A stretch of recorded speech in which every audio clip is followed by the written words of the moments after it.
napakayami mga kabay. Oh, yon, napakayami ng ulam natin.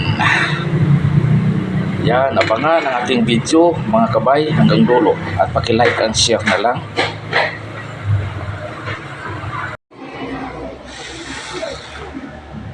Yan oh, masarap ito. Isdang tuna. Yan. Lutuin natin mga kabay. Isabaw natin. Lagyan ng gulay na pitsay. Yan.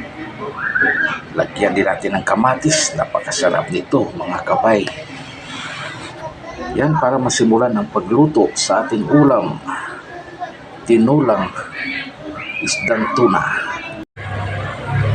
Yan, nakasalang na ang ating ulam sa ating tinula na tuna. Yan o, ang daming sabaw mga kabay. Request nila nga damihan na sabaw para hindi mabitin. Yan, malapit nang kumukulo ng gusto. Yan, para ilagay natin yung ating panghalo nito, yung dahon, yung pitsay. Yan o. Tapos timplahan natin. Yan, mabilis lang maluto ito mga kabay.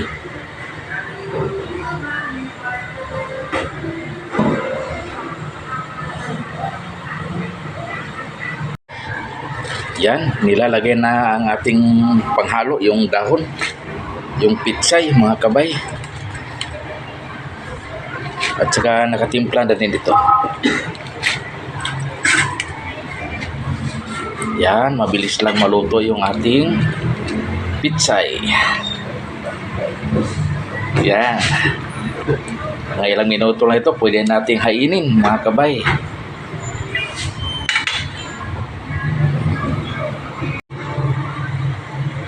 Ilang minuto na lang, pwede nang hainin ng ating ulam na tinulang tuna.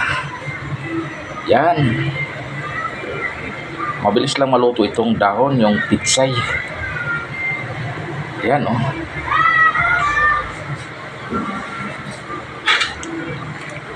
Yan. Nakakatakam. Ang sarap nito mga kabay.